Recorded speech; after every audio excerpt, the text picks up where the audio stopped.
¿Cómo andás? ¿Cómo estás? Buenas tardes, Néstor Monaide, Rafaela, muy seguido. ¿Ahora?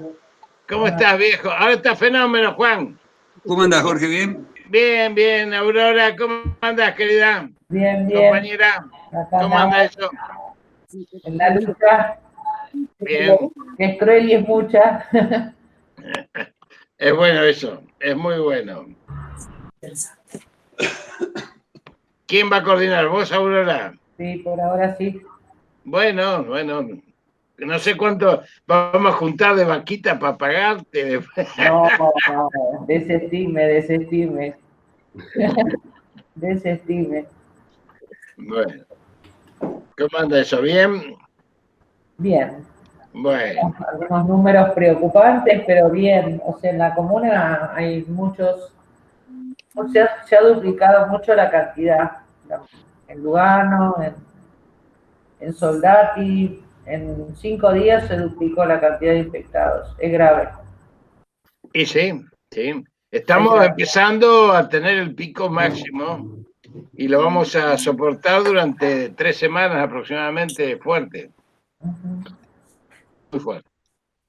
Muy fuerte porque además el manejo de este chico mamarracho que tenemos con un pie en cada lado, un pusilánime que se quiere jugar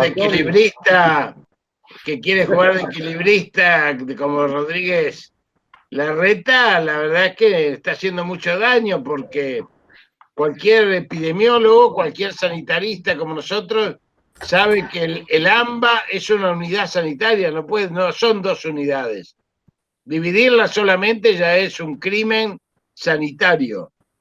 Vos no podés dividir 3 millones por un lado y 14 millones por el otro, 13, y pensar que se van a comportar como si fuesen, digamos, unidades separadas, porque no son separadas, al contrario, son la misma unidad sanitaria porque están imbricadas demográficamente, sociológicamente, con los medios de transporte, con el marco laboral. Entonces, esto de dividirla es simplemente una cuestión absolutamente política que no tiene nada que ver con las decisiones sanitarias. Las decisiones sanitarias tienen que ser del universo, ambas, todas iguales. Y explica el 93% de los contagios según los datos de ayer. ¿No es así, Jorge? 93%. Porque lo que nadie dice es que el 85 o el 83% del país, para ser más preciso, está absolutamente casi normalizado, salvo Chaco y algunos lugares de brotes muy puntuales. Ahora, si nosotros relajamos en este momento, porque ¿cuál es el problema? Que el efecto cultural que produce una medida como la de Cava, para ponerle nombre y apellido a Rodríguez Larreta, este mamarracho infernal que tenemos acá en la capital, esa medida, por supuesto, tiene un efecto cultural por los medios de comunicación sobre el resto de la comunidad. Entonces, si los muchachos y chicas de Palermo Chico salen a correr a las 9 de la noche, ¿por qué los muchachos y chicas de la canchita de Ingeniero Bulle en el barrio de Rafael Calzada no van a salir a jugar un partidito de fútbol? Esto va de suyo que tiene que ser así, porque se toma así culturalmente. O alguien piensa que mientras las cámaras corren, qué bien, mirá cómo corren, tienen ropa deportiva, tienen la cosa esta que ajusta, mirá cómo salen con los cascos, mirá qué finos que son, mirá cómo se cuida. Y los muchachos no van a poder jugar un partidito de fútbol en la canchita de Cuartel Noveno de Moreno. Déjense de joder. Esta es la hipocresía política más absoluta que yo he visto y desde el punto de vista sanitario, una catástrofe. Una catástrofe. Por fin vino alguien joven como mi compañerita Eliana, nuestra comunera linda. Por fin tenemos, claro, nosotros los dinosaurios tenemos que apoyar a la gente joven. ¿Cómo andás, Turquito? ¿Cómo andás, Eli? ¿Qué decís? Bien, ¿vos? Y bien, con los compañeros. Acá, entrando, todo el mundo dice, entrando a la charla, no, entrando a enojarme, como dice. Está bueno, está bueno. De eso se De eso trata. se trata, ¿no? Che, le veo la mitad de la cara a algunos. ¿Cómo hago para achicar y verlo a todos? Bien, porque a algunos le veo la mitad de la cámara. ¿Cuántos somos? ¿22? 33 ahora. 23, 24. 23, qué bueno. Pero yo quiero verlo a 34. todos, es imposible, ¿no? Verlos a No. todos. ¿Eh? ¿Estás desde el celu? ¿En qué? ¿Estás desde el celular o desde la compu? Estoy en la compu. Bueno, tiene que haber Mirá alguna vos, forma. espera que lo acabo de ver a mi amigo Reinaldo por ahí abajo. ¿Qué haces, Reinaldo? Siempre con la biblioteca al hombro. Riámonos, compañeros, que sin alegría no hay revolución. Gracias, Jorge, gracias. ¿Eh? Gracias, Jorge, un abrazo grande, un gusto. Qué lindo verte, Reinaldo. ¿Cómo andás? A todos, por supuesto, ¿no? A todos. Mira la Colorada anda por ahí. ¿Qué haces, Colorada? Visitando. Mi antropóloga de cabecera. Siempre hace falta para reconocer las raíces de mamut que uno tiene atrás. ¿Cómo andas, Eliana? Andando. La lucha. Bueno. Bueno, lástima que le veo la mitad de la cara a la mitad, che. No sé cómo achicar la pantalla. Voy a ver si la achico. A ver si me acuerdo. Ver de lejos, más lejos. Alejar la imagen. Sí, pero... Arriba a la izquierda, arriba de todo. ¿Cómo? Arriba de todo a la izquierda, donde dice ver, poner alejar la imagen. No tengo yo ver eso. No veo un carajo. En realidad, me decís ver, no veo un carajo. Es la juventud acumulada esa, es la juventud. Claro. Mucha juventud. ¿Te acumulada. acordás cuando veíamos? ¿Por qué eso, compañero? Ponerse lentes. Claro. Hay A que mí ser me salva que coqueto. tengo asistentes acá que me ayudan. Si ¿Cómo? no, en el horno estoy. No, yo no necesito gente. Bueno, ahí estamos más o menos. Hay muchos que no los veo, pero bueno, no importa. Cuando usted diga, compañera Aurora, le damos el bastón de mariscal para que conduzca esta reunión. Ya somos casi 40, casi 40. Muy bien. ¡Vamos, Turco, vamos!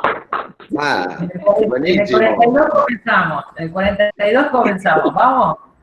Bueno. Yo acabo de terminar una charla muy bonita, muy linda, muy larga, de 3 horas, con los compañeros de la Unión Obrera Molinera, que están trabajando, porque son tarea esencial. Así que nos reunimos recién con 24 seccionales, porque a partir del decreto hay decretos que no se conocen, muy importantes por parte del Ejecutivo, entre ellos el que declara el coronavirus como enfermedad profesional mientras dure la pandemia y por 60 días más. Y la verdad es que tenemos ya muchísimos casos de coronavirus, de contagios primarios, quizás que son ajenos, pero cuando los muchachos llegan a la planta de producción, contagian a Dios y María Santísima. Así que estamos muy atentos a eso, a los fines de que primero que no se pare la producción y segundo que podamos hacer un nexo epidemiológico claro con todos los muchachos que están trabajando para evitar que se nos paren las plantas por el corona, ¿no? Así que, bueno, tenemos muchos problemas, que hay empresarios que son conscientes, empresarios que son escrupulosos. Además estamos peleando la bolsa de los 50 kilos que hemos logrado derrotarla este año. No hay más bolsa de 50 kilos. Y tenemos 2 plantas paradas porque no quieren dejar de producirla y le hemos tomado la planta. Así que bueno, los muchachos del movimiento obrero peleamos así, no No vamos con chiquita, ¿no es cierto, Reinaldo? El empresario dijo, no voy a fabricar bolsa de 25 kilos. No fabricar, no producir más. A la mierda, adentro de la fábrica y listo, la tomamos. Y bueno, así son las cosas. En el movimiento obrero hay menos eufemismo, menos circunloquio. Las cosas son más directas. Al pan, pan y al vino, vino. Y el que le guste, y al que no, le pintamos la cara. Esta es la verdad. Sí. Jorge, son bravas las bolsas de 50 kilos. En el cemento habría que hacer algo también. Mirá, vos sabés que nosotros somos pioneros, porque yo vengo peleando por eso desde que tengo uso de razón. No voy a decir desde cuándo, porque no sé si la tengo hoy, el uso de la razón, pero del año 73, cuando fundamos la Cátedra de Medicina del Trabajo, que la voló la AAA 2 veces, y yo me tuve que ir incluso a Neuquén, ya planteábamos la bolsa, porque el problema es la explotación del hombre. Se produce cuando el hombre no tiene conciencia de su finitud biológica. Eliana, de esto vos sabés mucho, ¿no es cierto? Entonces, el tipo de los 20 años no está en contra de la bolsa de 50 kilos, porque te levanta 100 kilos. Porque viene el patrón y le dice, mira, descargame el equipo que tiene 1.600 bolsas y después te vas a tu casa. Y el pibe de 20 años que lo está esperando la novia, agarra de a 2 y de a 3 bolsas para irse rápido a su casa a bañarse y ir a ver a su novia. Obviamente, porque nadie le explica que si hace eso 10, 15 años, a los 40 años no sirve ni para ver la novia, ni para ver la mujer, ni para ver a los hijos que no va a tener, ni para trabajar, ni para nada, porque está fuera del mercado laboral, es económicamente inactivo y tiene que pasar a la seguridad social, que es de lo que podemos hablar hoy cuando Aurora tome el bastón. Vale, empezamos. ¿Les parece? Empezamos, ¿vale? Bueno, empezamos despacito y los compañeros irán llegando.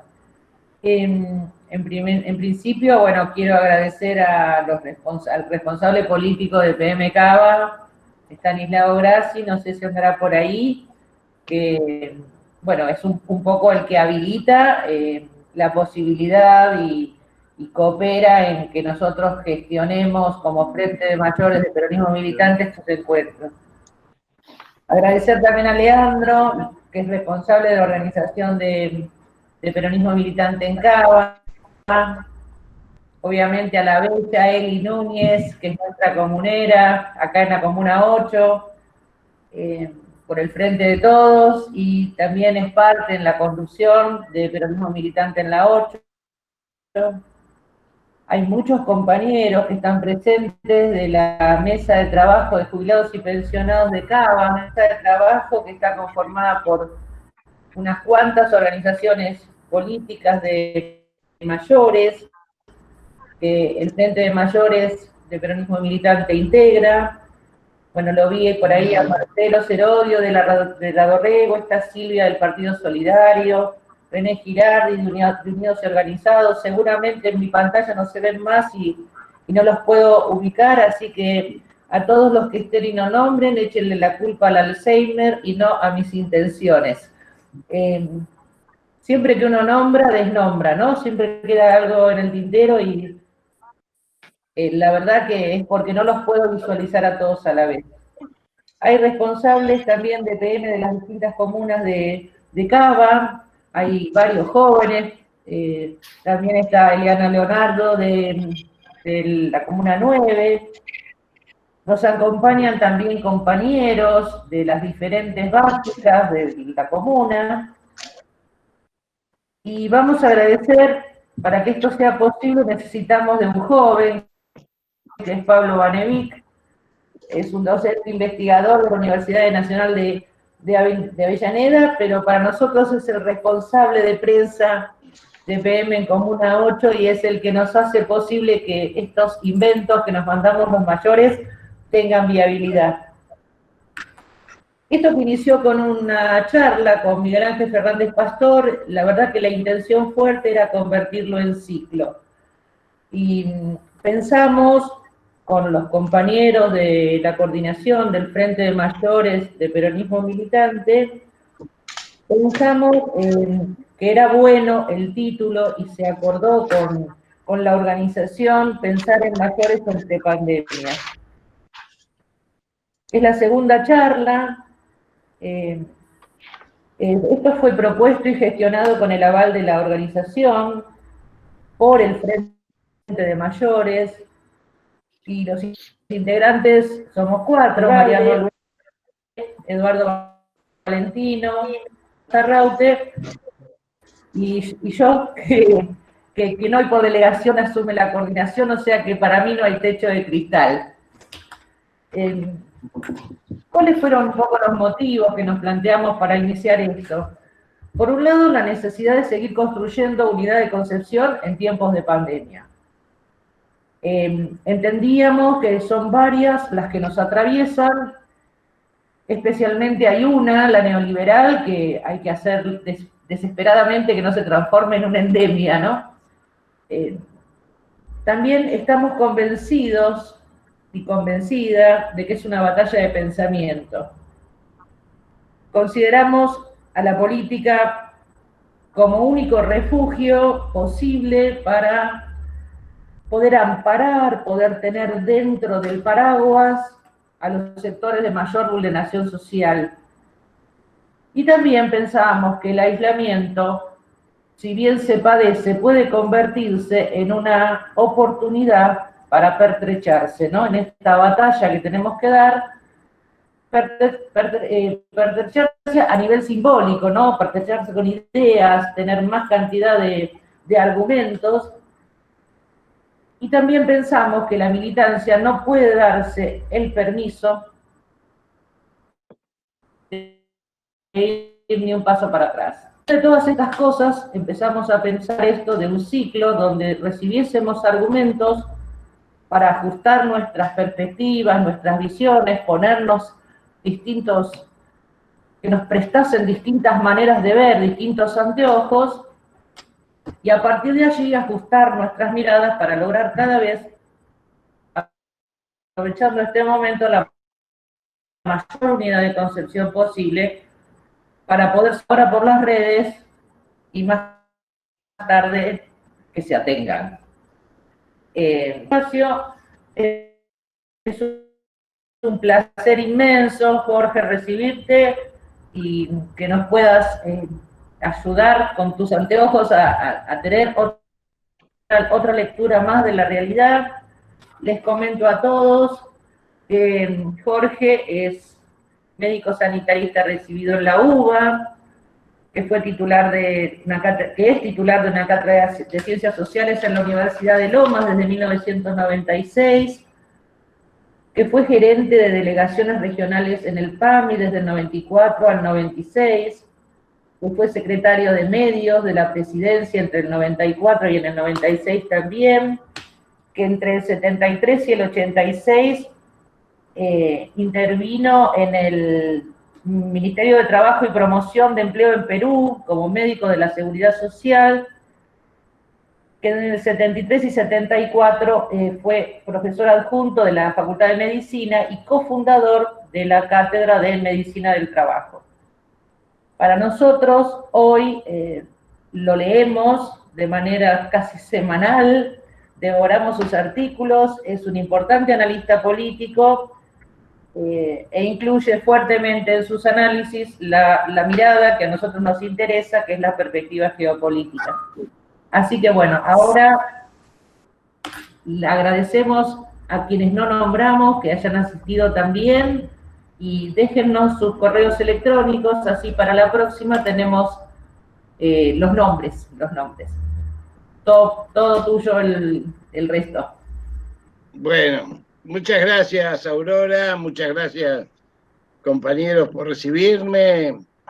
Gracias, Gallego Fernández, Juan Cruz, Estanislao y todos los compañeros. Ustedes saben que yo soy un caminador de las tribus, yo camino todas las tribus, debe ser porque uno ya es dinosaurio y esto de caminar las tribus también es una forma de fortalecer las miradas, porque todas las tribus deberíamos tener una misma mirada sobre la patria en cuanto a su concepción estratégica, ¿no?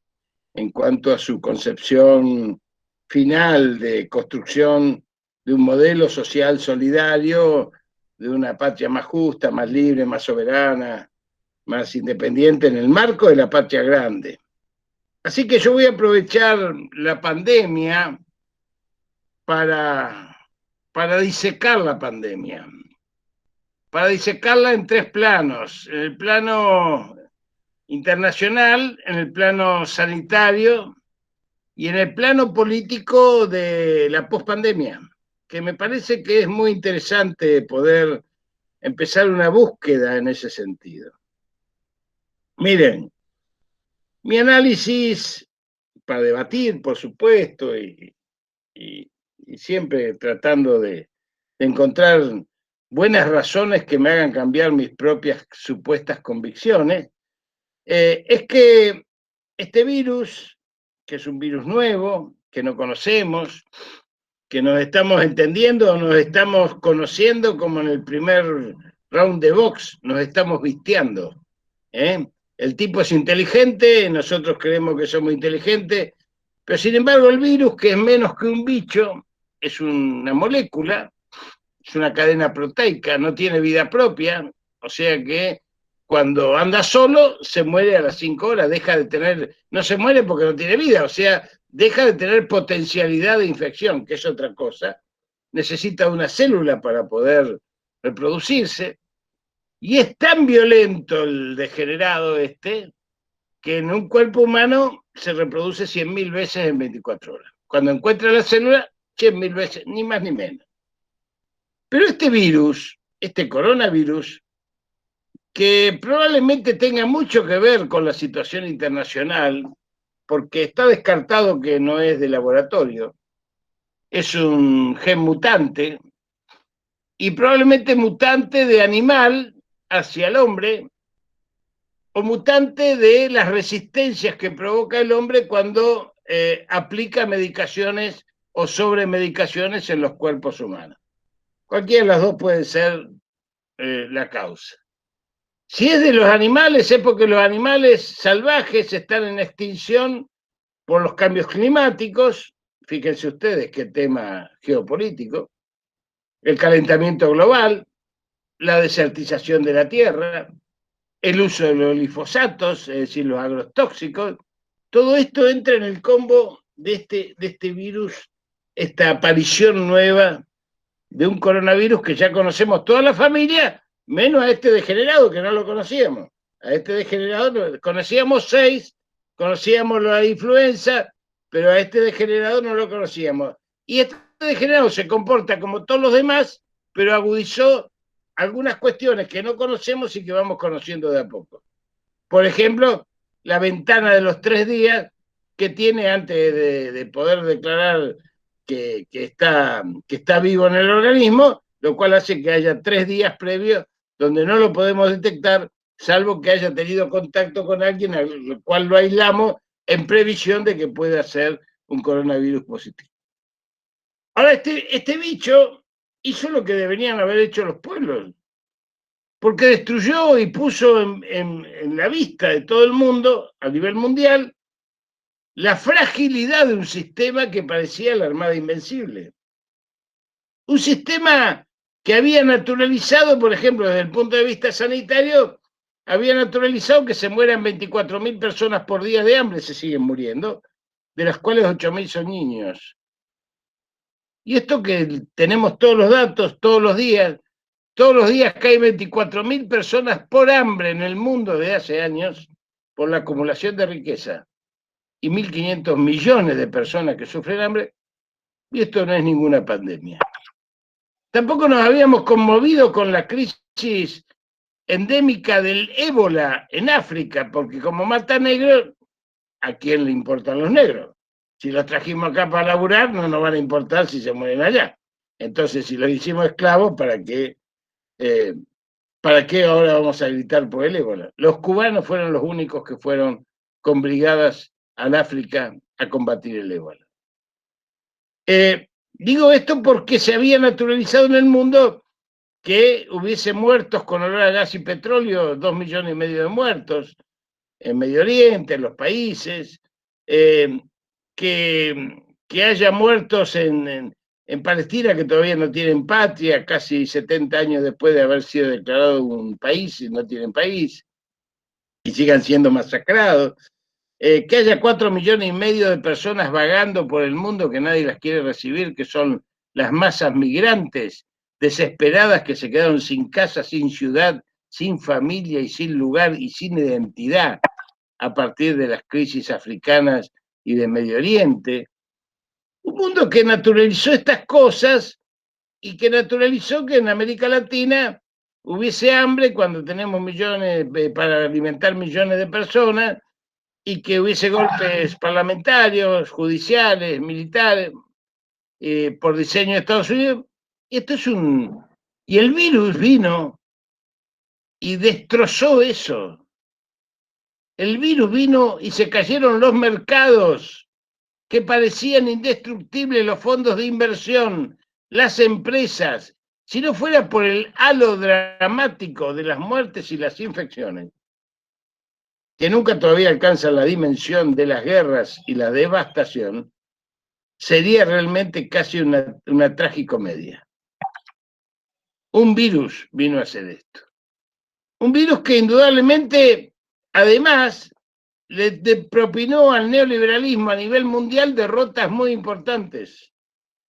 La principal derrota, desde mi punto de vista, es que en todo el mundo se revalorizó el Estado.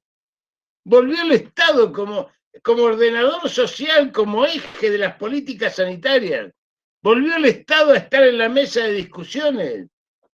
Volvió el Estado a ser realmente la herramienta para construir sistemas más justos y más solidarios. Volvió el Estado que durante los últimos 45 años había sido combatido, había sido denigrado y había sido obviamente negado como instrumento de construcción de modelos sociales en el mundo, porque era el mercado quien ordenaba socialmente la comunidad. Esto es uno de los elementos para mí centrales que trajo y que en el sistema sanitario a nosotros, los sanitaristas, los militantes de las políticas sociales, los militantes de Ramón Carrillo, nos da el oxígeno necesario para decir, como decimos siempre en otros lugares y en Primero de la Patria, Liliana, militar el carrillismo es militar el futuro, no es militar el pasado. Carrillo nos dejó 3 frases, que fíjense ustedes qué actualidad que tienen. Las 3 frases de Carrillo son: el mejor plan de salud es agua corriente y cloacas. No estamos los médicos. No estamos los médicos. Los médicos no son necesarios para fortalecer la salud. Es necesaria la comunidad organizada. El segundo párrafo que nos trajo es: los virus y las bacterias son pobres causas de enfermedades al lado de la miseria, la pobreza y la exclusión social. Tampoco estamos los médicos. Está la política. Esta es la política. O la política distribuye y crea justicia social, o no hay manera de construir salud. Y la tercera tiene mucho que ver con esto que está pasando hoy en el mundo, que nos lleva a una cuestión que es la segunda gran importancia de la pandemia, que es cuando Carrillo dijo: si los avances científicos tecnológicos en el área de la salud no están al servicio del pueblo, no sirven para nada. Fíjense ustedes, hoy estamos detrás de una vacuna. Yo estoy en el comité de expertos del COVID-19 de la COPAL. Ustedes saben que la COPAL es la Comisión Permanente de Partidos Políticos de América Latina. Nos reunimos prácticamente 1 o 2 veces por semana. Hemos sacado ya 3 documentos. El primer documento estuvo referido a esto que yo le decía y que lo discutimos profundamente sobre el tema del rol del Estado. El segundo documento está referido a esto que estamos esperando todos, que es la vacuna. ¿Por qué está referido a la vacuna? Porque ha sucedido algo muy importante en el mundo, que yo no sé si ustedes estarán enterados. Todos los laboratorios del mundo de investigación, aquellos laboratorios que no tienen fines de lucro, abrieron sus investigaciones. ¿Cuál es el capital de un científico? ¿Cuál es el capital? Ningún empresario te va a mostrar cuál es su balance ni su plan financiero. Y los científicos nunca te van a mostrar cómo son el avance de sus investigaciones, porque es su capital. Sin embargo, frente a la pandemia, todos los laboratorios del mundo, sin fines de lucro, universitarios y de ONG sin fines de lucro, abrieron sus investigaciones. Entonces, desde la COPAL, nosotros pedimos al Parla Sur que la vacuna fuese como la Sabin Oral, de acceso humanitario libre y gratuito para todo el mundo, de accesibilidad plena y que no tuviese costo. Esto se elevó desde Parla Sur a Naciones Unidas y a la Organización Mundial de la Salud y ya fue tomado por China, por Rusia y por otros países avalando esta situación. Lo cual nos da la tranquilidad de que cuando haya una vacuna podamos decir que esa vacuna va a ser para toda la humanidad. Esto es como la Sabin. Cuando Sabin hizo la vacuna Sabin Oral, le preguntaron si quería patentarla. En aquella época todavía la presión de la patente no era tan alta, pero ya existían. Y Sabin dijo una frase maravillosa: ¿acaso se puede patentar el sol? Es más o menos como la imagen de cuando le preguntaron al creador de La Piedad cómo hacía para hacer una obra tan linda como esa, decía: yo solamente saqué lo que sobraba, digamos, del mármol que sobraba, y por eso la obra estaba ahí. Es una maravilla. Bueno, me parece que nosotros estamos asistiendo al parto de un nuevo escenario mundial que tiene que ver con la recreación de la solidaridad social activa, y que me parece que no es un tema menor desde el punto de vista de las derrotas al individualismo egoísta, mercantilista y meritocrático que nos propuso en los últimos 45 años el neoliberalismo, que llevó a la diáspora social. Entonces, en función de estos documentos que hicimos de la COPAL, médicos, tenían y tienen que ver también con un parte diario que hacemos, que si quieren después se los alcanzo, algunos lo tienen, de todas las comparaciones con América Latina, que la Argentina obviamente nos ha puesto en un lugar privilegiado frente a lo que es la situación de cada uno de los países de América Latina y del norte. Sacamos un tercer documento donde planteamos cómo las políticas neoliberales y las políticas agresivas del diseño estratégico de Estados Unidos sobre América Latina están dañando la salud de los pueblos.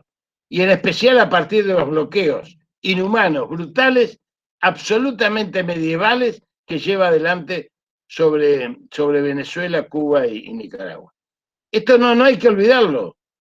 No hay que olvidarlo, porque cuando nos olvidamos de eso, nos estamos olvidando que hace pocos años habíamos logrado reconstruir la patria grande del UNASUR, de nuestros padres fundadores, de Artigas, Bolívar y de San Martín, que nunca pensaron en la Argentina, nunca pensaron como argentinos, ni como colombianos, pensaron como patria grande, pensaron como región, pensaron como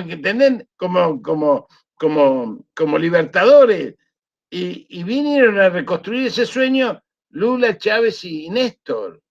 Después se acopló Evo, después se acopló Correa, y pese a que había gobiernos que no participaban de esta idea, pudimos construir el UNASUR y la CELAC en un marco que le dolió mucho a los intereses estratégicos de los países centrales, y por eso intentaron destruirlo. Bueno, esta pandemia nos tiene que servir también como punto de partida de reconstrucción de esa patria grande que ha sido bombardeada, ha sido vilipendiada y ha sido puesta en crisis justamente por ese diseño estratégico. O sea que todo esto lo hizo una molécula.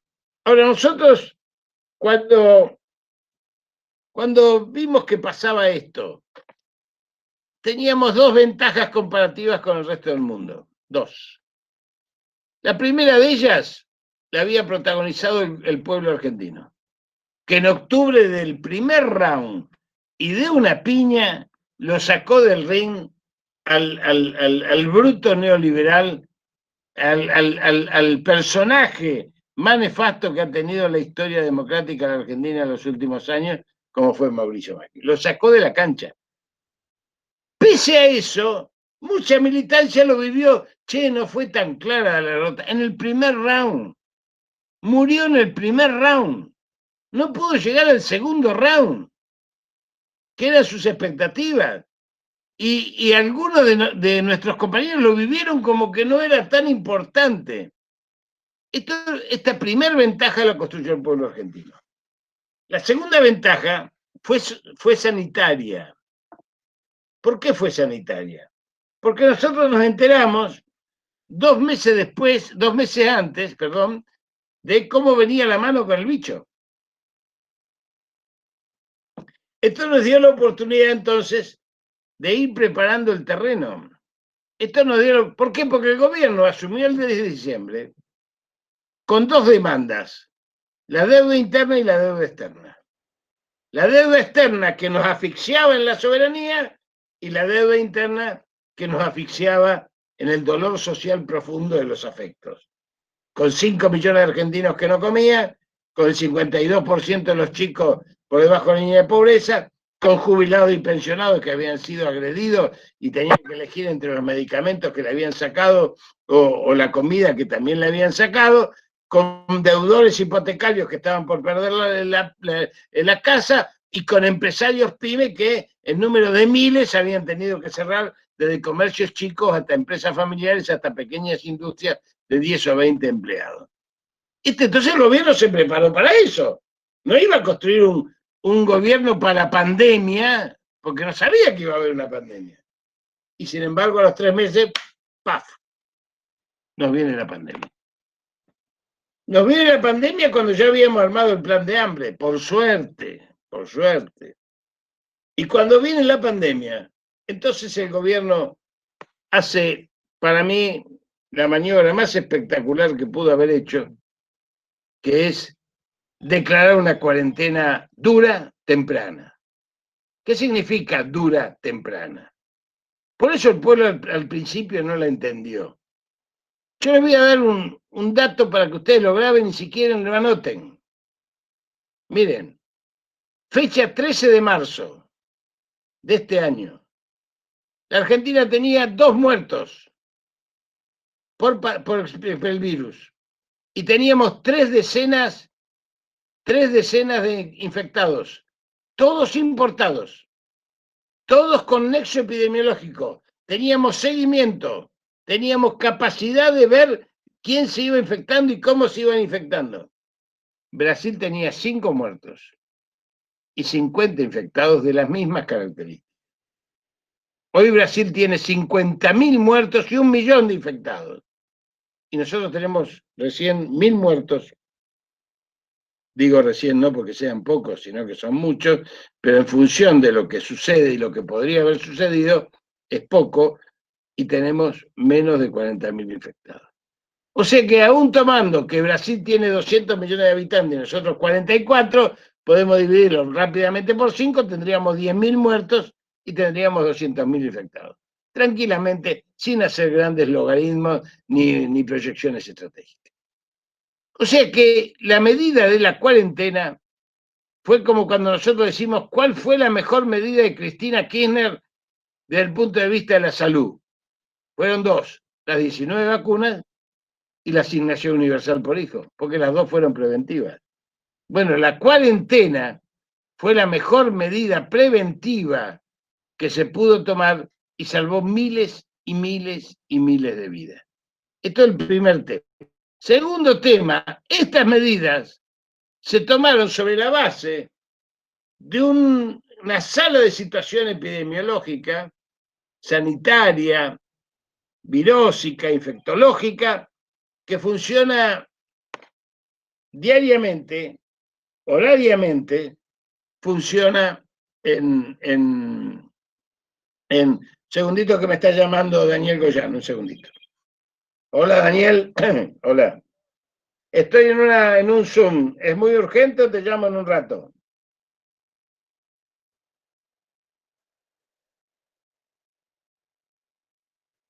Sí, ¿a qué hora? 3:30 de la tarde. Bueno, con el 15. Sí. Tiro números. Bueno, perfecto. Tiro números. Muy bien. Chao, chao, Daniel. Perdonen, ¿eh? Perdonen, así es la vida del combate. El combate es así y mañana tenemos reunión con Kicillof justamente por estos temas. Entonces, lo que digo es, con mucha fuerza, que esa sala de situación nos permite seguir a nivel mundial, a nivel regional y a nivel local la evolución del bicho y conocerlo también, cómo se comporta, cómo va evolucionando, cómo nos va atacando. Miren, este segundo dato es el que le informa a la política y la política toma decisiones en función de esta sala porque decidió privilegiar la salud por sobre la economía. No, eligió privilegiar la salud. La economía, para nosotros, para los peronistas, siempre es un complemento del desarrollo social y de la calidad de vida de los pueblos. Nunca fue en sí la economía, porque la economía es una herramienta social, no es una herramienta de las ciencias exactas, y mucho menos una cuestión matemática. Entonces ustedes tienen que imaginar, como está imaginando hoy Alberto, que se lo dibujamos, dos círculos que se van compenetrando. ¿Por qué? Porque en la medida que la cuarentena funcione, se van intercalando las actividades económicas. Entonces, nunca la cuarentena dejó de tener actividades esenciales, porque la gente tiene que comer, nuestros compatriotas tienen que comer, tienen que estar cuidados, tienen que trasladarse, aquellos que van a ir a trabajar por las cuestiones esenciales, tiene que haber lugares para los alimentos, tiene que haber lugares para los trabajadores de la salud, tiene que haber quienes recojan la basura para que nosotros podamos vivir. El resto se tiene que quedar piola y en esta primera etapa de la cuarentena funcionó bien porque el mundo empezó a ver las fosas comunes en otros lugares y empezó a tomar conciencia de lo que estaba pasando. Ahora, estos son los dos primeros elementos, pero el tercer elemento fuerte fue el siguiente. Fue el elemento más claro que tiene que ver con esta batalla cultural que nosotros tenemos que dar y las organizaciones políticas tienen que dar y el movimiento tiene que dar, y los movimientos sociales tienen que dar, que es la batalla por la recuperación de la solidaridad social activa. Recrear esa solidaridad social que fue puesta en juego y en jaque por la cultura dominante neoliberal durante 45 años. Eso tenemos que hacernos cargo todos, porque todos tenemos algo de esa cultura encima. No es que la ponemos solamente afuera, en los gobernantes, el enemigo, en los que van al obelisco, los que nos putean. No, todos tenemos algo de eso, y algo de eso se explica también en ciertos sectarismos que se dan en la política que a veces nos imposibilitan la acción política. Yo creo que esa etapa fue tan fuerte y tan victoriosa que el enemigo se volvió loco. El enemigo del primer día que asumió Alberto estuvo dispuesto al ataque. Pero cuando la cuarentena dio resultados no solamente epidemiológicos sanitarios, sino que dio resultados políticos y fortaleció hasta niveles increíbles al gobierno, el enemigo declaró la guerra. Declaró la guerra. Dejó el ataque sistemático y pasó a la guerra abierta. La guerra abierta significa un poco lo que dice Copani, los anticuarentenas son anti todo. Si mañana Argentinos Juniors sale campeón, van a decir que es una decisión autoritaria y dictatorial de Alberto Fernández porque es hincha de Argentinos Juniors. Perdonen las compañeras que no saben de fútbol, pero Alberto Fernández es hincha de Argentinos Juniors, un club chiquitito, pero donde salió Maradona, ni más ni menos. Entonces, fíjense ustedes que este ataque está referido a voltear la cuarentena.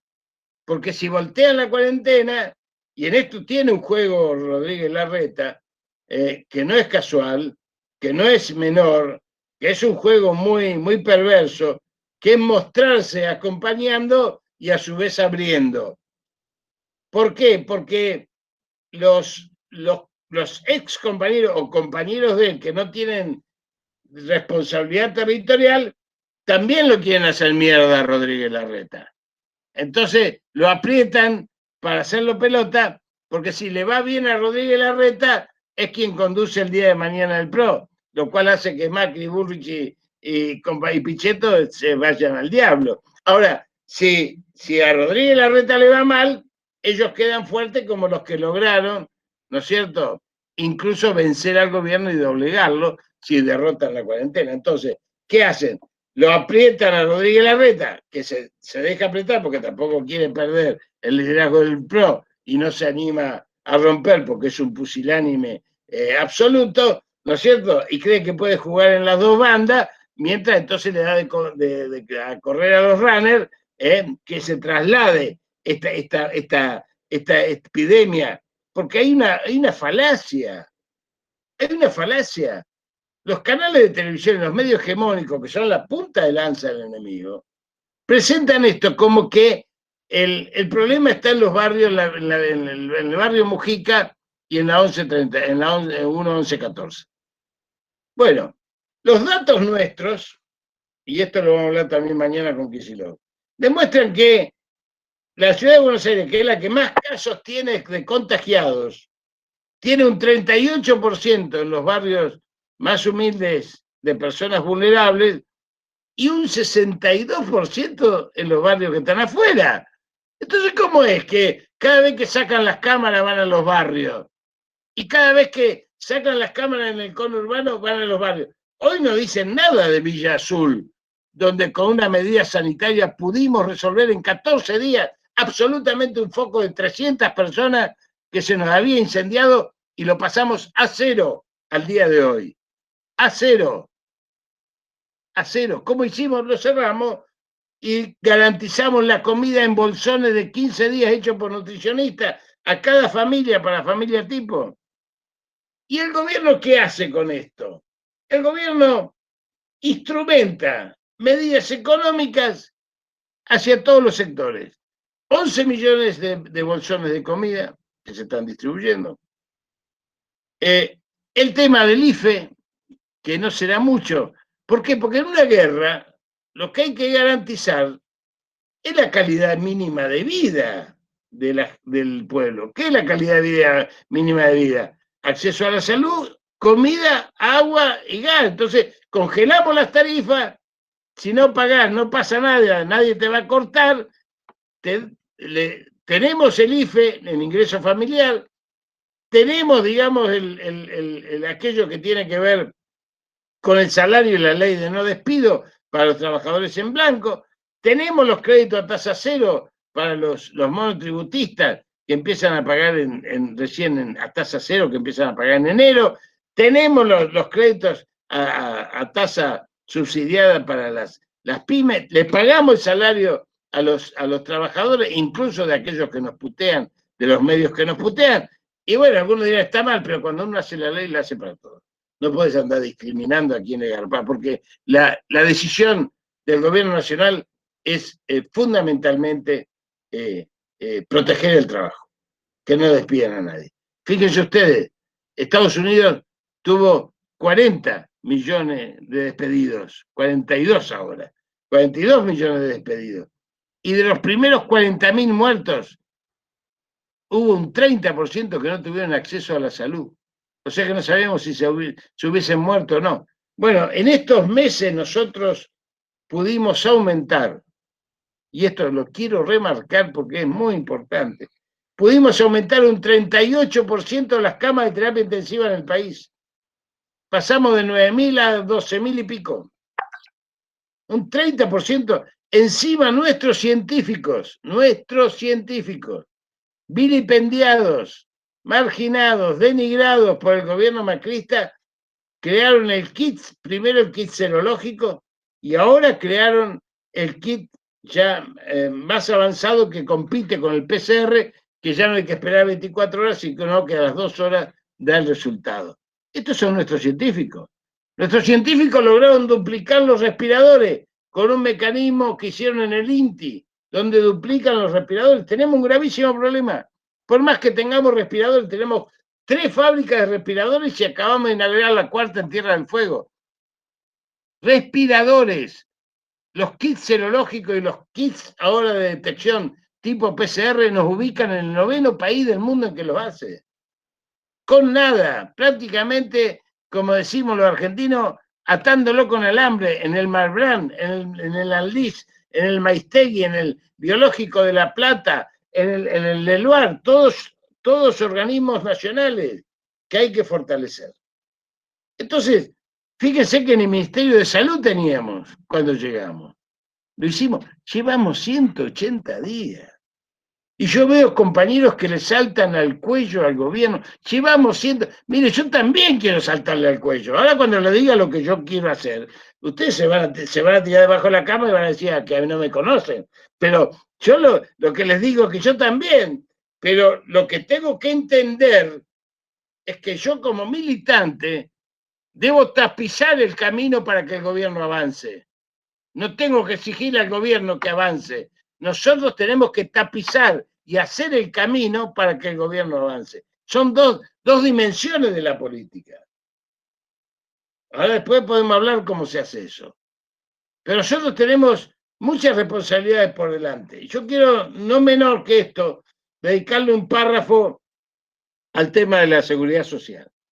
Porque el tema de la seguridad social, que también ha sido otro tema de ataque, y no hemos dejado atacar por el enemigo que le bajó los salarios un 20% a los pasivos, a los jubilados, a todos nosotros. A mí me congeló el hijo de su madre, de Alberto. Tanto pelear y me congeló. Yo que gano 40.000 mangas, me congeló. El hijo de su madre me congeló, digo de eso. Y bueno, esto pasa, pero también es verdad que como dijo Artigas, los más humildes serán los más favorecidos. Y esto tiene que pasar, porque nosotros somos peronistas, porque nosotros venimos de esa cuna, de ese caldero que alimentó nuestras utopías, nuestras esperanzas en fundar una sociedad más justa y más solidaria, no esto que estábamos viviendo. Lo que estábamos viviendo a nivel mundial y a nivel local era una sociedad invivible, un sistema invivible.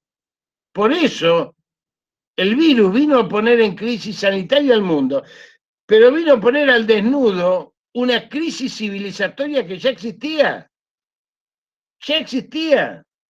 Porque nuestros nietos, si no tenían que pensar en irse a vivir a Marte, porque no van a tener más planeta Tierra para que lo lleve, como decía Martínez, el de Telesur, el planeta Tierra está a punto de la extinción con esto que está pasando. Entonces, en 50 años, como dicen los científicos, se cierra la última ventana y anda a cantarle a Gardel, diríamos, desde la Argentina.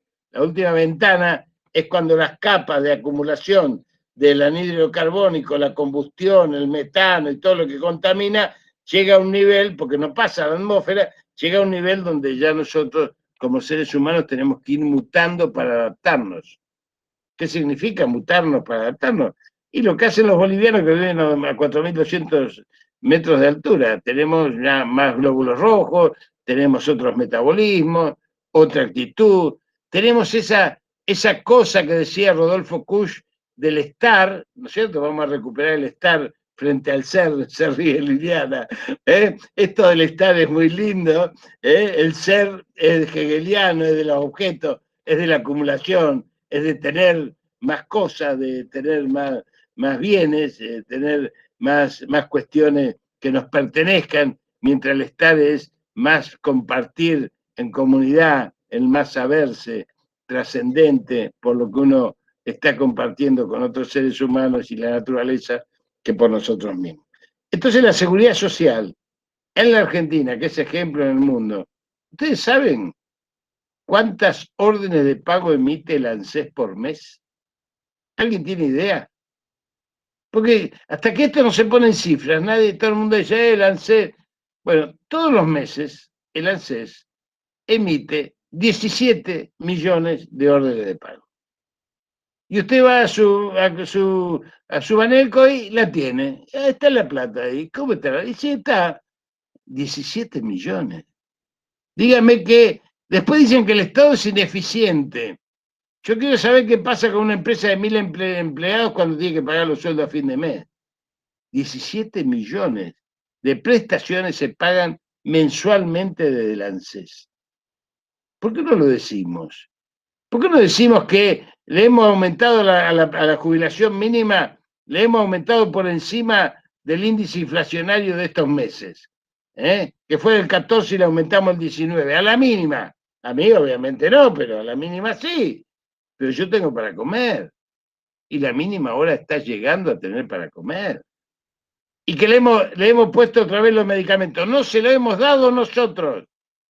Hemos restablecido derechos, porque esta es la diferencia entre el mercado cuando ordena que dice que da y nosotros cuando hacemos que ampliamos derechos. Son dos concepciones absolutamente diferentes.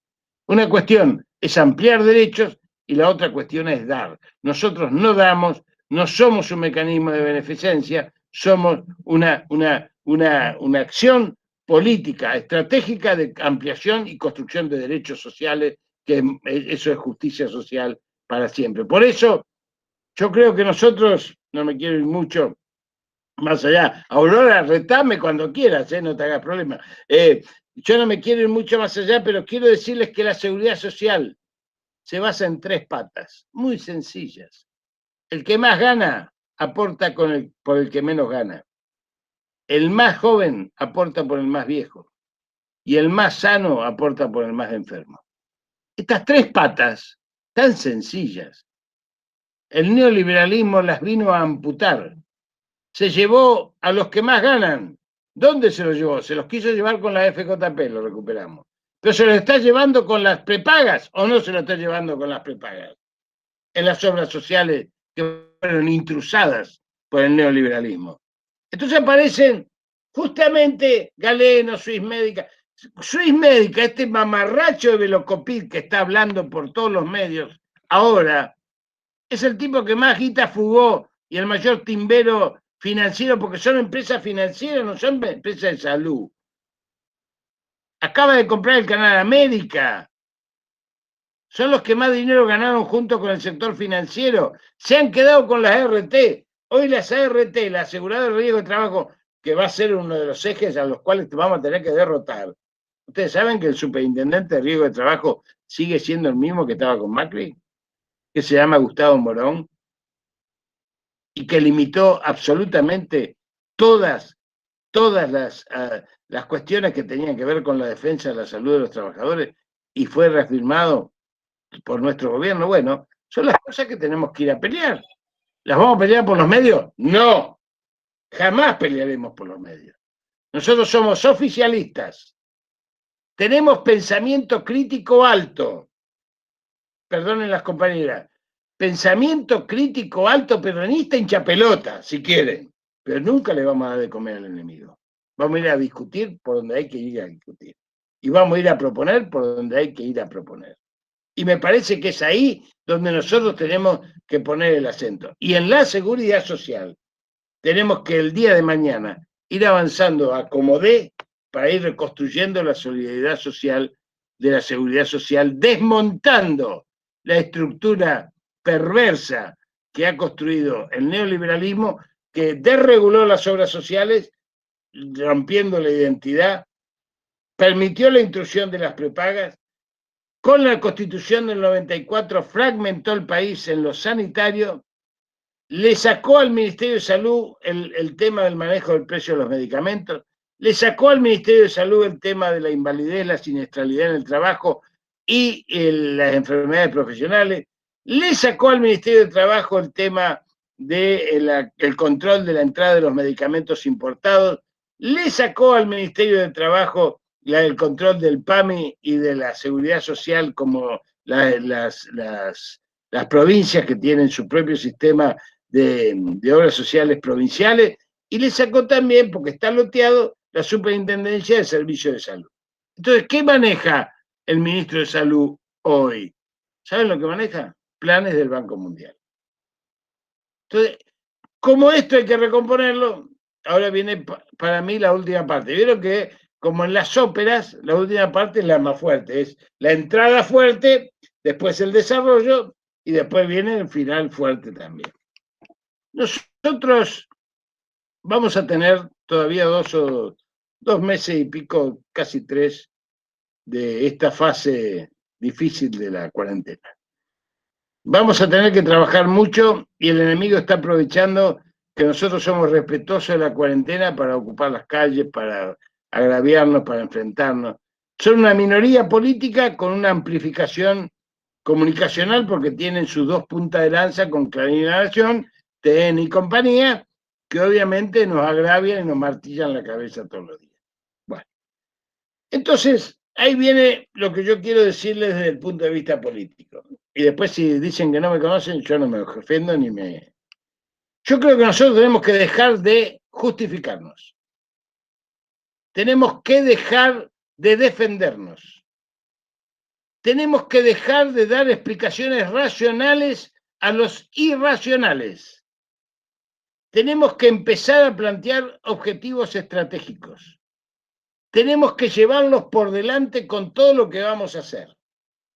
Miren, y tenemos que plantearlo no como exigencia al gobierno, sino como objetivos a realizar, y perdonen la expresión, para que se caguen todos, porque vamos a ir hacia ahí si construimos, porque la movilización militante se da en función de tener sueños y expectativas y objetivos de construcción de un futuro mejor. No se da en función de tener que defenderse todos los días de estos mamarrachos que nos están atacando con escarbadientes mordidos.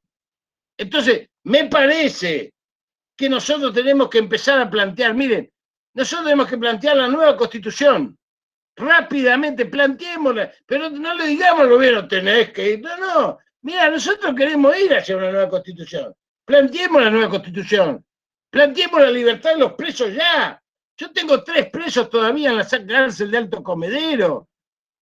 Nieva, Sibila y Altamirano los tengo presos. Están Schiavi y Jaime, que más allá de lo que uno pueda pensar, son presos políticos. Tengo los presos políticos en los domicilios. ¿Cómo vamos a tener presos políticos nosotros? Bueno, nosotros los vamos a ir a sacar, hay que decirlo. No lo va a ir a sacar Alberto. Y no hay que decirle a Alberto, tenés que sacarlo, porque nosotros somos... No, Alberto, mira, vos tenés que seguir gobernando. Estás gobernando bien. Avanzá. Nosotros vamos a ir haciendo el camino. Por si vos querés avanzar con ese camino, vamos a ir poniendo pueblo y comunidad organizada en ese camino.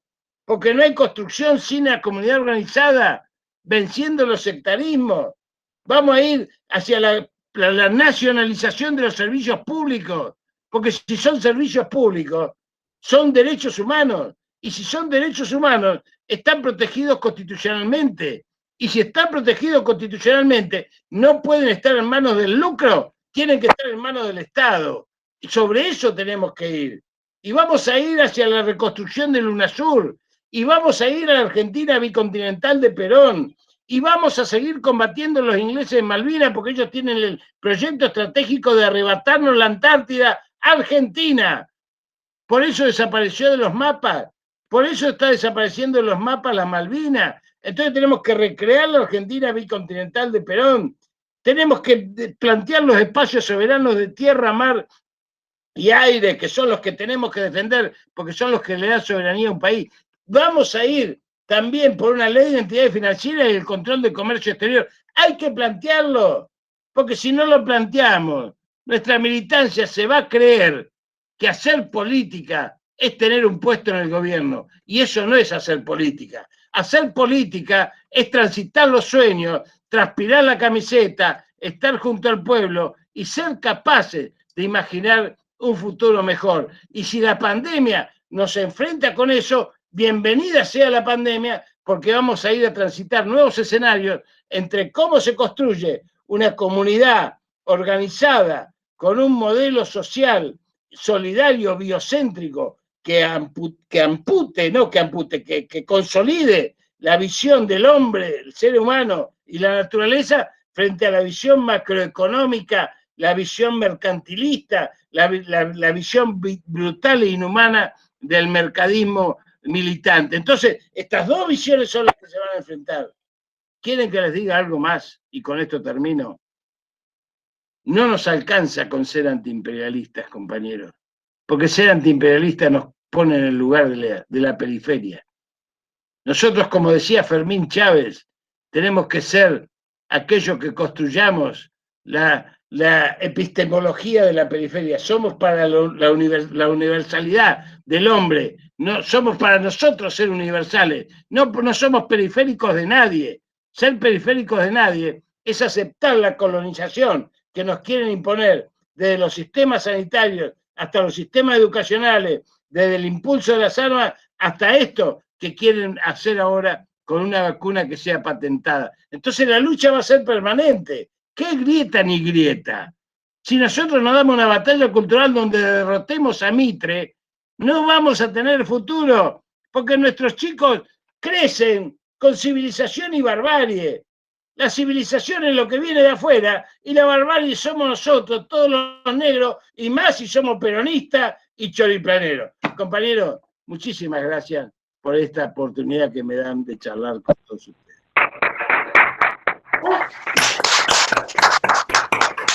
Genial, Jorge, como siempre.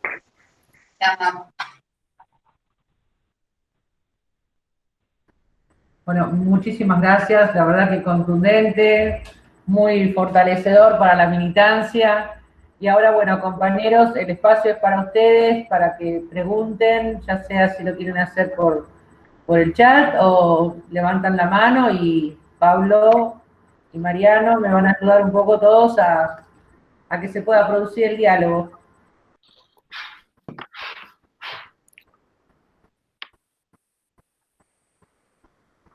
Quedamos mudos y mudas. Bueno, voy a arrancar con una pregunta que realmente me viene inquietando hace varios días, y es que hubo algunos informes elevados en las redes de la realidad de la enfermedad. Porque la ciudadanía creo que no tiene en su cabeza la realidad de la enfermedad. Y algunos, como decía bien recién Rachid, no tienen ni siquiera la dimensión del sufrimiento y de la parte que les espera si les toca la enfermedad. Son 20 días de estar con un respirador boca abajo, donde se produce una deficiencia muscular, por supuesto, y una reducción de masa muscular en un 40%, con secuelas a posteriori si se recuperan los jóvenes. Por eso a los adultos mayores nos ataca mucho más. ¿Por qué? Porque la masa muscular nuestra es mucho más débil. Y las secuelas posteriores son alrededor de entre 6 meses y 1 año de recuperarse un joven. Digo, yo, o sea, estuve leyendo todo ese informe y realmente me preocupé, y hoy quería explayarlo y obviamente preguntarle a Rachid, que obviamente sabe mucho más que yo me informé a través de un informe. Pero ¿por qué realmente esa realidad tan cruda, que la hemos pasado, la hemos publicado en las redes y demás, digo, a toda esta masa ignorante de esa enfermedad y de la crueldad que tiene, ¿por qué no se la ejemplifica a través de los medios o de las formas, o que le llegue a la gente la realidad de esta enfermedad? Porque si bien, como decías vos, Jorge, nosotros anticipamos la cuarentena, gracias a Dios, y no tenemos tantos fallecidos y enfermos. Pero sí hay una inconsciencia en Cava, más que nada, creada y hecha obviamente a propósito, políticamente, con resultados que obviamente nos van a salpicar a nosotros. Digo, ¿por qué? Bueno, esas son mis preguntas, no quiero seguir explayándome.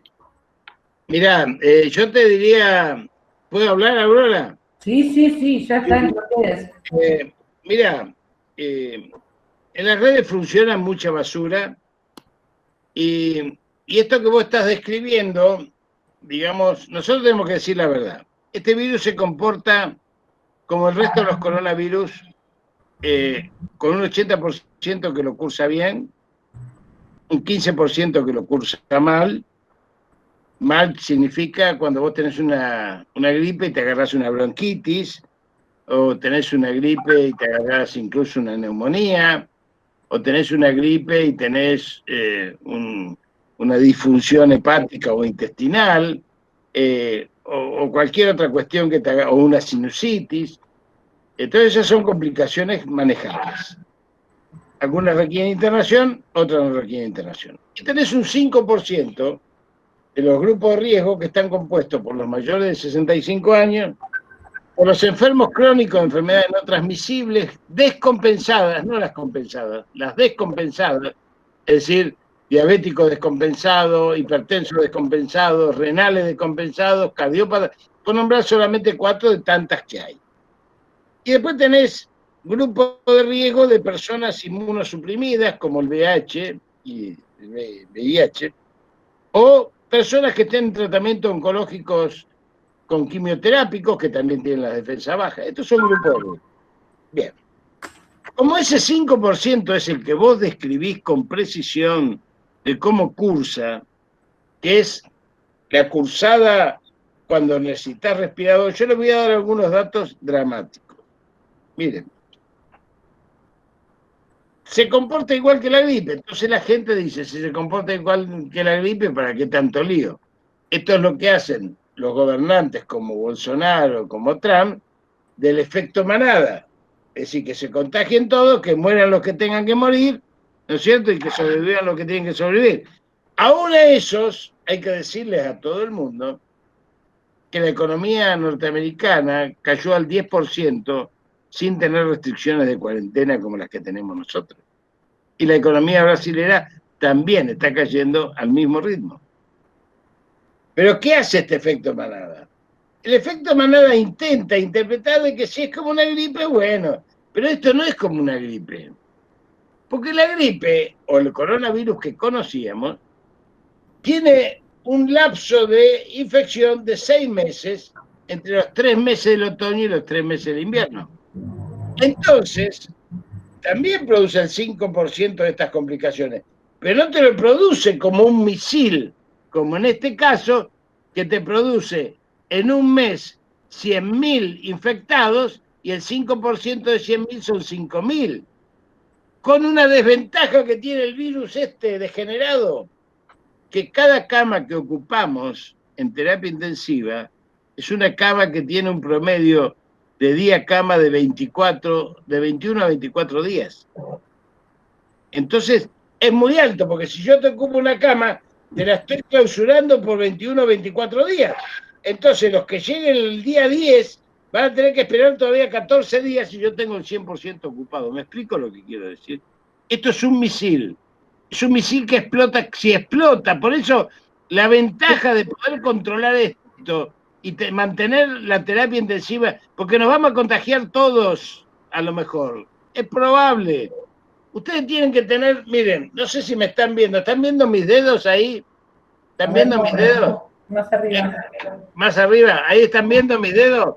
Bueno, imagínense, estos 2 dedos son una línea vertical y una línea horizontal. En la línea vertical se expresa la cantidad de personas vulnerables y en la línea horizontal el virus en su capacidad de ataque. Cuando empieza la virosis, el 100% de esta línea vertical está en condiciones de ser vulnerable. ¿Me explico? O sea, el virus es como que el virus llega a un campo de dulce de leche. Es que este campo de dulce de leche se lo quiere comer todo. Entonces empieza a evolucionar y va bajando la cantidad de gente vulnerable porque se va contagiando. Cuando estas líneas se cruzan, las dos, en algún lugar, entre bajan los vulnerables y aumentan los contagios, cuando esas líneas se cruzan, es cuando decimos pasó el pico. ¿Me explico lo que quiero decir? Entonces, Si quieren después se los grafico y se los mando en un gráfico, pero esto es muy claro. El 100% de la población es vulnerable cuando empieza la pandemia. Cuando el virus empieza a infectar, primero infecta el 10, después el 20, después el 30, va bajando la población vulnerable. Cuando pasa el 50%, ya los vulnerables por el virus son menos. Es un 50%, ya el virus ya tiene que buscarlo a ellos y no nosotros buscar el virus, como dice Scan. ¿Me explico lo que quiero decir? Bueno, o sea que nosotros vamos a ver en los próximos meses, en estos 21 días, vamos a ver con preocupación el crecimiento, pero quiero decirle con esto, de que todo lo que circula por Internet es realmente basura, excepto eso que ha comentado el compañero, que es real. El proceso de terapia intensiva es un proceso dramático. Dramático por varias cosas. Primero, tenemos respiradores y no tenemos terapistas. No nos alcanza. Vamos a tener que mandar los traumatólogos a atender en terapia intensiva. Pero bueno, algo lo vamos a poner a trabajar ahí, pero no importa. Estamos haciendo lo imposible.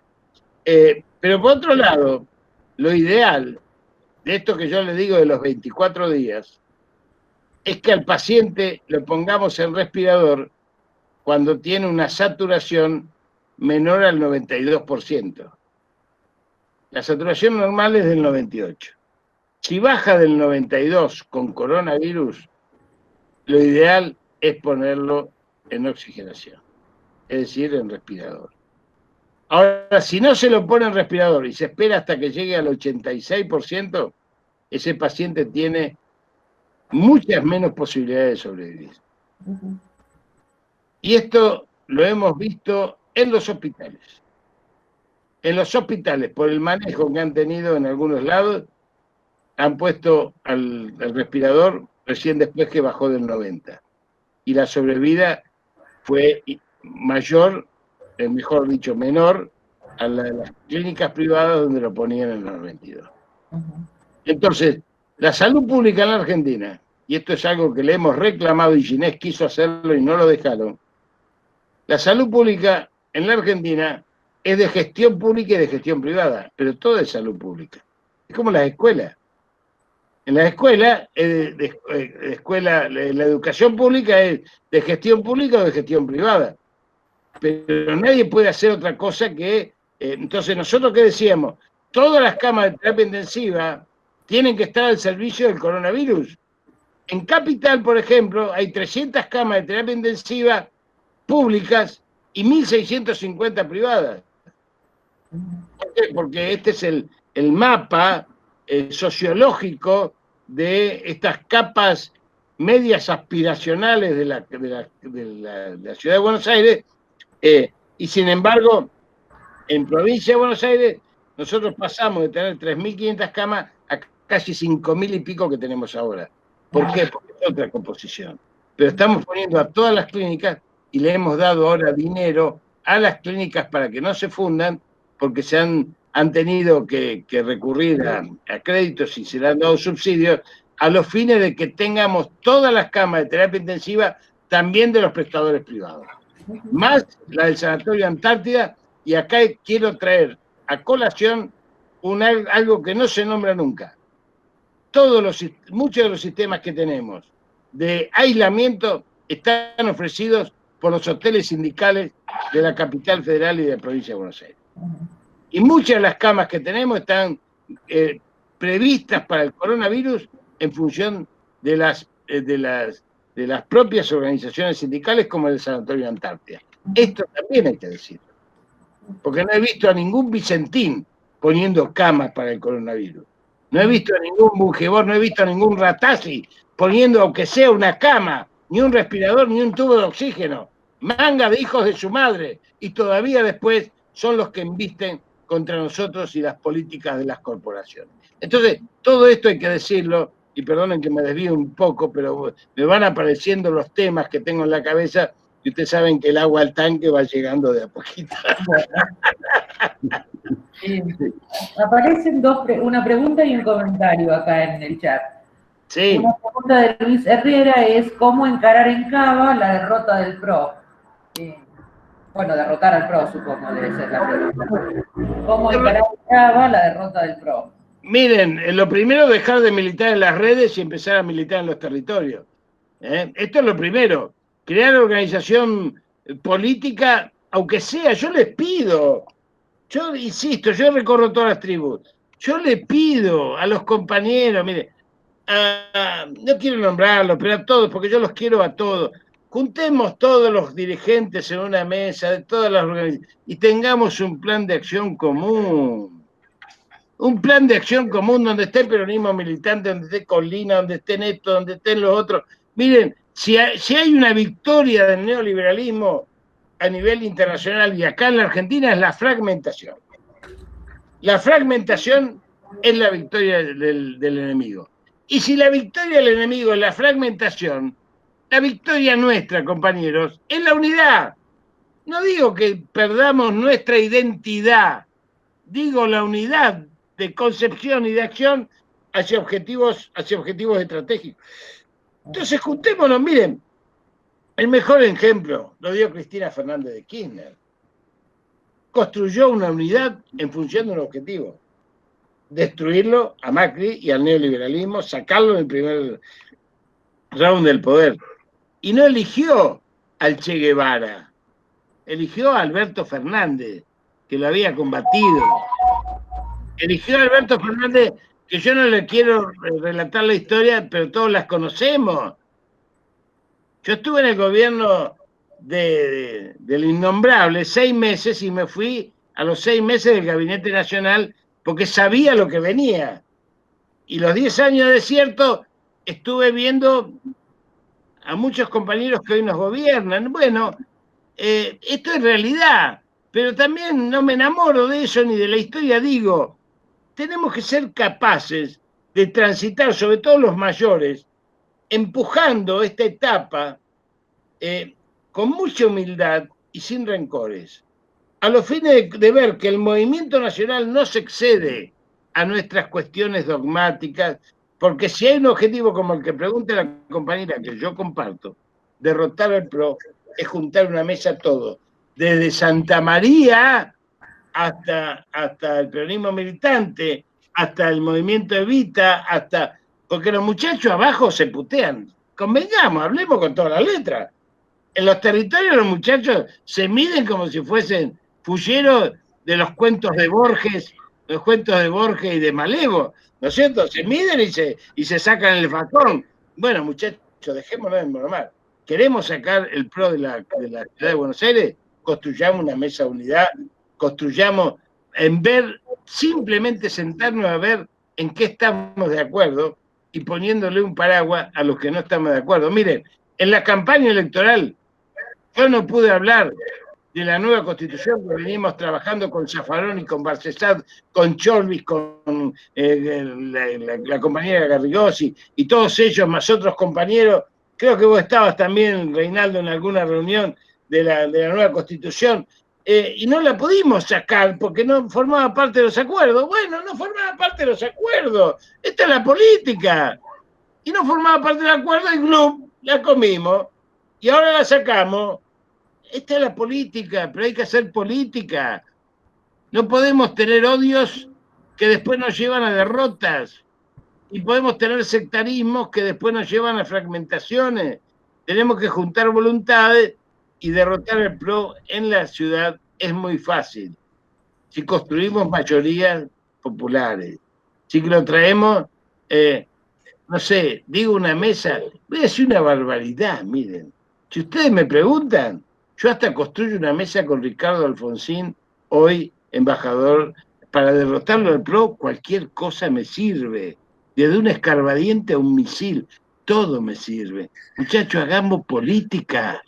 Dejemos de hacer cosas chicas y de mirar por el ojo de la cerradura y miremos satelitalmente todo aquello que juega en enfrentar a este enemigo que es tan poderoso porque tiene la embajada de Estados Unidos atrás, ni más ni menos, ni más ni menos.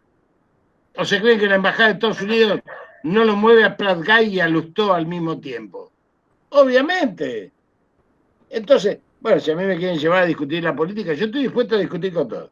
Y estoy dispuesto también a que hagamos cualquier cosa, porque en realidad lo único que tenemos que hacer nosotros, los mayores, me parece, es formar cuadros políticos. Y les voy a decir algo que siempre digo. Yo lo único que quiero transmitir en la política es lo mismo que le transmito a mis nietos, porque me asumo como abuelo, tengo 10 nietos. Entonces a mis nietos yo les quiero transmitir valores, y a mis compañeros militantes jóvenes también les quiero transmitir valores y les quiero transmitir la experiencia que Perón nos enseñó, que es la parte más importante de la sabiduría, pero cuesta caro y llega tarde. Entonces, esta es nuestra función. No compitamos con los jóvenes, pero guiémoslo, tratemos de que vayan hacia esa conformación de movimiento nacional donde todos nos ponemos en función de un objetivo común. Y esto hay que construirlo con mucha grandeza y con mucho desprendimiento, pero todavía mucho más con mucho compromiso político. Así es. Ajá. Leo el comentario ahora, es de otro tenor. Dice, me parece, Liliana Etlis, me parece que sería interesante y más eficaz salir de la dualidad entre humanos y la naturaleza. No existe una civilización dualista, la construcción del neoliberalismo es la muerte y tenemos que plantear otras lógicas populares, entender desde una comprensión del Estado, desde el poder popular en cada comuna y construir vasos comunicantes con las superestructuras. Esto es fundamental. Otras formas de comunicarnos, meterse en las estructuras del Estado junto al poder popular. Absolutamente de acuerdo, Liliana, como siempre, no hay dualidad. Por eso hablamos de la construcción biocéntrica. Esa es la construcción, que tiene que ver con recuperar y estar orgullosos de este pensamiento americano, mestizo, moreno, criollo, profundo, que no lo inventamos los peronistas. Esto viene de la Pachamama. Mirá, el otro día, ya que, porque esta Liliana siempre me mete en brete, siempre, no es la primera vez, pero hoy te voy a mandar a leer, a que lea, a lo mejor lo conocés, y vos también, Reinaldo, no te rías. Yo siempre refiero que los pensadores del siglo XIX, y siempre me refiero a Vasconcellos, a Martí, a Rubén Darío, a Rondó, a Mariátegui, a Ugarte, a tantos, digamos, pero nunca lo tenía a Ortiz. ¿Vos lo tenías al pensador cubano, al filósofo Ortiz, Liliana? Ni No. idea. Andá a leerlo entonces. Bueno, por fin le gano una me da Liliana. Mire, Ortiz dice algo muy interesante. Hay un pensador aymara que se llama Rafael Bautista, no sé si lo tenés. Es maravilloso. Es maravilloso. Él dice, no se puede construir una civilización indígena ni una civilización hispánica, digamos, pero tampoco alcanza con esto que yo decía antes, con ser antiimperialista, digamos, porque no, nos deja siempre en la periferia. Pero Ortiz dice algo, porque hay un compañero mío de Entre Ríos que habla del sincretismo de las subjetividades. Esto significa la fusión de las subjetividades de los pueblos, desde los pueblos originarios hasta los negros, los zambos, los criollos, los mulatos, los inmigrantes, que van construyendo esta identidad joven, esta nacionalidad de patria grande joven que tenemos, porque es de 200 años. Yo cuando, bueno, para terminar con esto, quiero llegar a Ortiz para que lo lea y después me dé su opinión, Liliana. Y Ortiz plantea que no es el sincretismo de las subjetividades. Destruye el pensamiento de un amigo mío entrerriano, que es el Pancho Senegaglia. No el Pancho Pestaña, el Pancho Senegaglia. ¿Y qué dice Ortiz en el siglo XIX?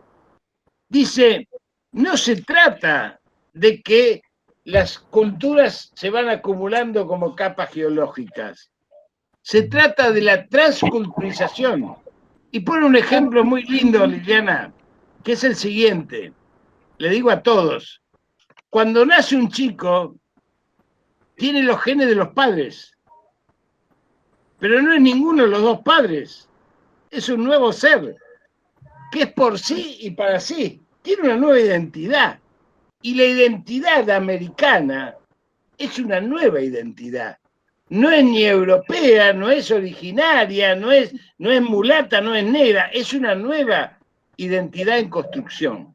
Sobre esto tenemos que meternos en la pospandemia, Liliana, porque esto es parte de la confrontación del pensamiento que se va a dar. Entonces, me parece, por eso te lo decía, Liliana, con todo cariño, leamos Ortiz, después me despabilás vos, porque yo por ahí no tengo tanto tiempo, y porque esto es transmitirnos los saberes. Hay un libro hermoso que te quiero recomendar, incluso, Liliana, que se llama Cultura y Alteridad, que escribió Rafael Podetti, el hermano de Humberto Podetti, que vive en Uruguay, que es maravilloso, léelo. Se llama Cultura, y creo que lo sacó Sicus. Mira, te digo más datos. Bueno, yo les voy dando estos datos, porque el que no leyó, que lea, por favor, y les va a hacer muy bien en la cuarentena, leer La América Profunda de Rodolfo Kusch. Eso los va a deleitar, y viene con un CD encima el libro, viene con un CD que todavía los va a emocionar más. Entonces porque si no pareciera que nosotros estamos cargados, ¿no es cierto?, de esta pasión militante, somos revolucionarios, pero también somos románticos y sabemos que lo que nos mueve es el amor y todas esas cosas que tenemos que transmitir cuando hablamos de política. Gracias.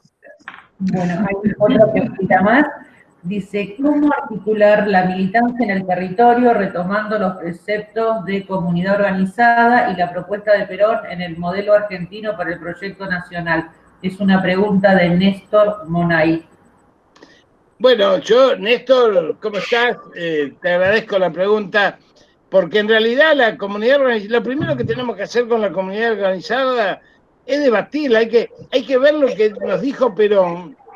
Lo que nos dijo Perón en el Congreso de Filosofía de Mendoza, y ahí obviamente el Pancho Pestaña que me afanó los originales, digo me afanó porque me lo estaban por dar a mí, y yo dije no, désenlo al Pancho Pestaña que viene la semana que viene, porque si no tenía que postergar un vuelo de Mendoza para acá, y bueno, lo agarró él, que por supuesto yo estoy recontento que lo haya agarrado él, porque lo está desarrollando con mucha categoría de pensamiento en la Universidad de Lanús.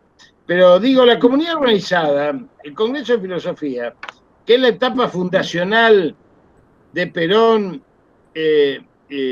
ideológica, filosófica, Perón venía transitando la etapa de la información y la sistematización económico-social con el primer y segundo plan quinquenal, venía transitando el fortalecimiento institucional de la revolución con la Constitución del 49, y tenía que ponerle el marco de pensamiento ideológico, filosófico, y lo hizo en el Congreso de Filosofía de Mendoza del año 49, que fue el segundo congreso en importancia de filosofía del siglo XX. Y ahí Perón, y por eso digo que para construir la comunidad hay que llevar el discurso de Perón ahí, en el libro de comunidad organizada, y discutirlo. Porque ahí él plantea que la comunidad organizada, fíjense la vigencia que tiene, es la forma de derrotar al sistema demoliberal burgués. Lo dice con esas palabras. Es derrotar al sistema demoliberal burgués. ¿Por qué dice que hay que derrotarlo? Porque el sistema neoliberal burgués nos usa cada 2 años para un proceso electoral de un menú ya elaborado. Y nos somete a sujetos pasivos durante esos años. Mientras que la comunidad organizada es la organización del campo nacional y popular, empoderándolo de herramientas de poder constitucional que permitan el ejercicio pleno de ese poder popular. Para eso no hay más que pensar, miren, pensemos en lo siguiente, miren cómo será de liberal nuestra Constitución que la Constitución nos dice en su preámbulo, este que repetía Alfonsín, en su preámbulo, esta Constitución nos dice: el pueblo no gobierna ni delibera sino a través de sus representantes. Para el peronismo y para la comunidad organizada, el pueblo sí gobierna y sí delibera y no necesita a sus representantes para hacerlo, porque sus representantes es como dijo Artigas cuando llegó al Congreso del Oriente: mi poder emana de ustedes y cede y me despojo ante vuestra presencia. Esto es, el poder es funcional al campo popular y no es el campo popular funcional al poder. ¿Otra pregunta? Dice acá Adriana Basigalupo, ¿cuál considera que debe ser el rol de los medios comunitarios y el de las organizaciones de base, teniendo en cuenta los pocos recursos con que se cuenta? Si fuese un problema de recursos, no hubiese habido revolución en el mundo. Yo creo que lo que necesitamos es plantear esos objetivos utópicos que dije antes, tener opciones. Mire, yo le voy a contar una experiencia. Estuve el año pasado en El Salvador. Me invitaron de El Salvador una organización comunitaria que se formó en función del precio de los medicamentos. En El Salvador, el precio de los medicamentos se cotizan en dólares. Era tal la presión de los precios de los medicamentos que el pueblo empezó a hacer una organización popular, que se fue agrandando porque todo el mundo sufría. Es decir, el sistema te lleva a la medicalización, que vos tengas que tomar medicamentos por cualquier cosa. Medicamentos para levantarte, medicamentos para dormir, medicamentos para no sufrir en un velorio, medicamentos para no alegrarte demasiado si vas a una fiesta, medicamentos para estar linda, medicamentos para ir de cuerpo, medicamentos para tener relaciones sexuales, todo medicamento. Entonces tenés que vivir de medicamentos. Y después te pone un precio que te empoma y te lleva, perdón la expresión, y te lleva prácticamente todo el salario que vos tenés. Ante esto, el pueblo salvadoreño empezó un proceso con el Frente de Liberación, Farabundo Martí, cuyo viceministro de Economía y de Salud es un amigo mío que fue 18 años jefe de la guerrilla, médico, jefe médico de la guerrilla, Eduardo Espinosa, y empezó un proceso de organización muy parecido a la comunidad organizada. No había un solo médico ahí, salvo Eduardo, que le daba oxígeno porque era viceministro. Y empezó un proceso, presentaron entonces una ley, para hacerla corta, una ley de precio de los medicamentos, muy parecida, precio de referencia, muy parecida a la ley Unidad Tibia que le costó el gobierno hoy día, digamos. O sea, para nosotros eso es menos que reformista, digamos, en función de nuestros objetivos. Nosotros queremos producción pública de medicamentos y medicamentos gratis para todos los enfermos de enfermedades crónicas no transmisibles, los 6,5 millones que hay en el país. Y los podemos producir. Pero bueno, esta organización de El Salvador presenta. Claro, cuando lo presenta en el Parlamento, empiezan los lobbies farmacéuticos a decir, ¿esto qué es? ¿Cómo van a poner esto? Bueno, ¿qué hicieron las organizaciones? Movilizaron al pueblo, rodearon el Parlamento, como fue más o menos acá cuando nos reprimieron por la ley previsional, ¿se acuerdan? Pero en ese momento rodearon el Parlamento de El Salvador, eran más de 10.000 personas, que para El Salvador es como que acá se junte 1 millón de personas, más o menos. Y la ley por esa presión salió. ¿Qué hizo la industria farmacéutica? La apeló inmediatamente ¿a dónde? A donde puede comprar los 5 tipos de la Corte Suprema de Justicia. ¿Qué hizo el pueblo movilizado? Rodeó el Parlamento del Palacio de Tribunales, donde está y durante 3 días no dejó entrar ni salir a nadie. Los quisieron reprimir y resistieron, y salió la ley. Bueno, cuando a mí me preguntan con los medios de comunicación y los recursos, digo, contra un pueblo movilizado, concientizado, y un pueblo que sepa qué batallas va a dar, y yo me imagino, no digo 10.000, digo 30.000 personas alrededor de Clarín durante una semana, que no salga ni entre nada, y no sé qué pasa con esos medios. Pero esto hay que tenerlo presente si uno puede construir mayorías. Yo no creo que el dinero sea un tema que pueda definir a la militancia política. Si fuese así, ninguno de nosotros hubiese hecho política. Yo creo que en algún momento de nuestra vida política, en los 90 en especial, hubo quienes plantearon de que era necesario el dinero para hacer política. Yo no estoy de acuerdo con eso. Yo creo que política se hace con la voluntad política, con el compromiso político, con el esfuerzo comunitario de construir lo colectivo y que ese colectivo funcione con objetivos claros de construir mayorías y organización política como la comunidad organizada. Porque en la comunidad organizada, compañeros de las comunas, tienen que ser los líderes naturales de las comunas y de los territorios. No pueden ser quienes conduzcan los paracaidistas polacos. No sé si me explico. Claramente. Claramente. Bueno, ¿me van a, Claro, Jorge. ¿me van a dejar descansar o no? Una pregunta. Dentro de las 2 de la tarde. Cuando hablábamos de la cuestión sanitaria, en un momento, Jorge, referiste que el 38% digamos, de la infección está en los barrios populares y el 62% creo en los otros, ¿no es cierto? Como para corrernos de esta revictimización o distorsión en la información respecto de los barrios populares. La pregunta mía es, con respecto a la letalidad, ¿es lo mismo? No, la letalidad tiene que... Hay dos formas de medir la mortalidad. Una es la mortalidad y la otra es la letalidad. La mortalidad, una se mide por millón de habitantes y la otra se mide por la cantidad de infectados. ¿Me explico? Nosotros en letalidad somos el país más bajo fuera de los países muy chiquitos como Guyana, ¿no es cierto? Y Uruguay, que están por debajo que nuestro, pero hoy tenemos un 2,3% de letalidad, que es una letalidad muy baja con respecto a los otros países que están por el 5, al 8, al 10% de letalidad.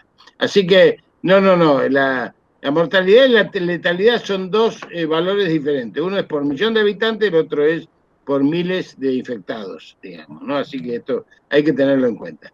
Lo que mide bien en los dos casos para nosotros, porque tenemos una tasa tanto de mortalidad como de letalidad muy baja. Muchas gracias, compañero. Anda a descansar, que se te ve muy cansado. Estoy Te cansado. necesitamos fuerte. Bueno, Muchísimas Gracias, gracias. Jorge. Muy amable por toda la respuesta que nos diste. Chao. Muchas gracias. muchas gracias. Muchas gracias, Jorge. Chao. Casi que te vamos a volver a invitar. Bueno, Bueno, gracias. muchas gracias. Chao.